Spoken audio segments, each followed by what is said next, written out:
Okay, I want to go over this Power BI report that I created for myself to track my hobby, piano hobby.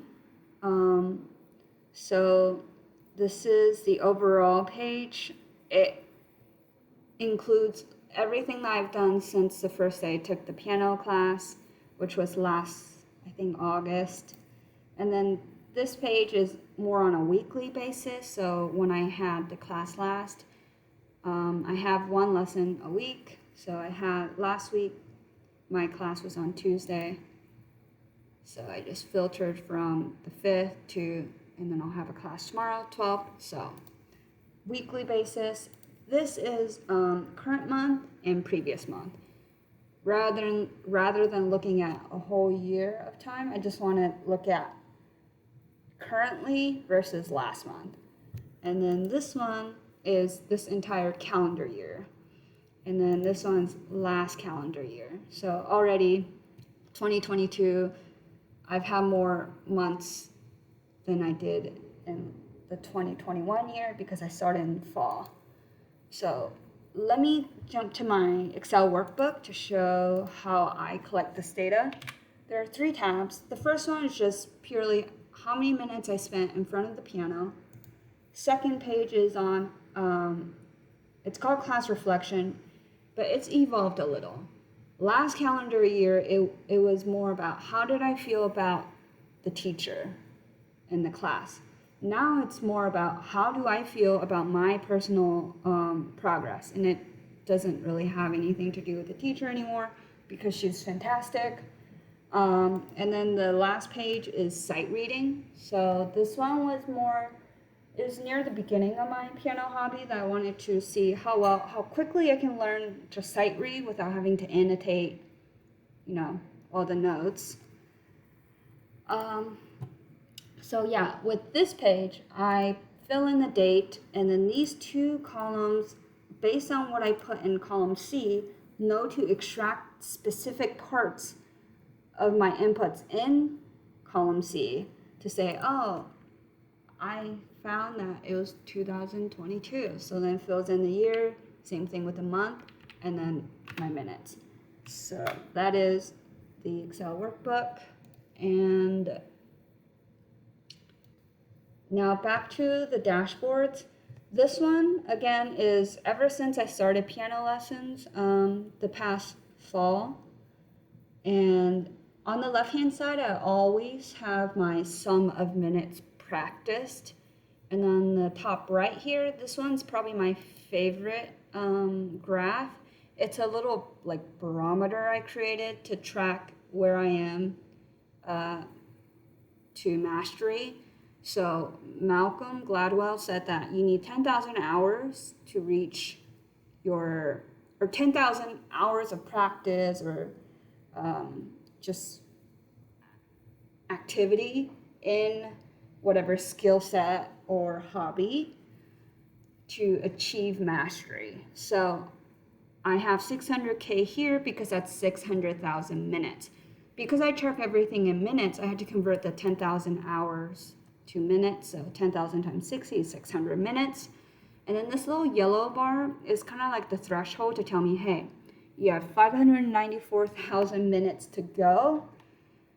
As you can see, when I hover, it says my minutes is 6,128 minutes.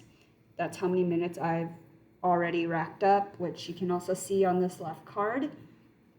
And then it says until mastery, 500. Come on. Okay, I guess we won't see it. 594,000-ish minutes. So green is how much time I've filled in, and then I've got all this gray space to fill in. Down here, I have sight reading progress. Basically, you can see it's a linear progression, slow and steady. And then the bottom are my yearly, or my dedication broken down monthly and yearly. So already we see that 2021 was way shorter time because I started the lesson in the fall, and then 2022 has been pretty productive, but you'll see that some months are more active than other months, so like April and February. And And then this one is just the yearly view. It's super clean, super easy. Like it communicates super easily that my 2022 year is much better than 2021. This one used to be on a weekly basis, but now I labeled it since last class because, the class might get moved or it might get canceled. So now it's just whenever I had the class last, and I had my last class last Tuesday, so that was the 5th, and then I'll have a class tomorrow if nothing comes up. So the parameter is last Tuesday to tomorrow, upcoming Tuesday. And this line graph is nice because it lets me know how inconsistent I am. Sure, I'm putting in a lot of time, but ideally I want the line to be almost like straight at around 30 minutes every day. But Thursday I was really in the momentum, so sometimes it's interesting because sometimes, after a couple hours, it's so easy to put that time in. Some days, like Saturday, I just got on just to log a few minutes, and I guess I just had no motivation because after 10 minutes I was done. But what is nice is Friday, Sunday, Monday, they're near each other, and so I would say this is a good week. And then here, this is just the average of these sessions that are appearing. So about an hour every day, so not bad. 2 months, this is looking at last month and current month. And again, the sum of total minutes are here. This one just shows me the sessions I've put in. So June I did 13 individual sessions, July I've put in 9, and I still have more time to go. So this bar could potentially be longer than June's.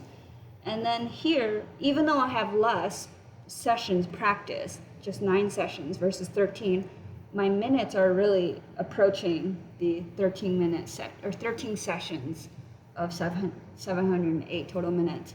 And here's my average again. This one's this calendar year, and this year has been pretty great because I switched teachers and I really like my current teacher. One thing I found funny was on this bottom left, you'll see my monthly dedication has a pattern. Almost every other month, I put in more effort so it's like, okay, effort, amazing effort, back down, amazing, back down. So yeah, I find that trend really funny. So if we were to follow that trend, I should just back off this month and then July go crazy. But there's no need to fulfill that pattern. I could change the pattern. Okay, so the post-class sentiment has changed a little in how I evaluate. As you can see, there are no ones because I haven't had a bad class since I switched teachers. And now this chart really just shows how I feel about my own progress and not as much as about the teacher. So June, I rated 2. That was instead of 3 consistently for like April, May, because I feel like I'm stuck now. I've plateaued on my repertoire and my skills. So like rhythm drills, scales and arpeggios, they're just taking a lot longer. But I think it's okay because work is not something I'm tracking in this chart, but work has definitely played a role in the slowdown of the progress. So July, we're getting more optimistic. So yeah, that's what this post-class sentiment is.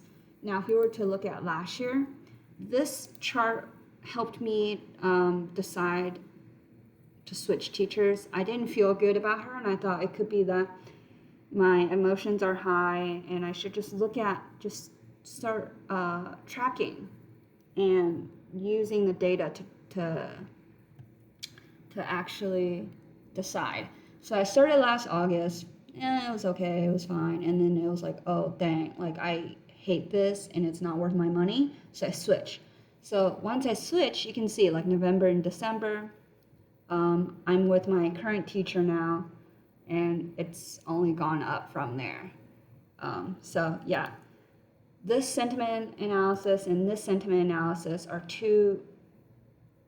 for two different purposes. So this one's for personal feelings on my own progress. This one is, do I need to switch teachers? And then here I have the monthly dedication for 2021 in a pie chart. So November and December was when I switched over. So I really put in the time in November and December. I think because of holidays and vacation, I started slacking. Yeah, but yeah. Anyways, that is my Power BI for my hobby.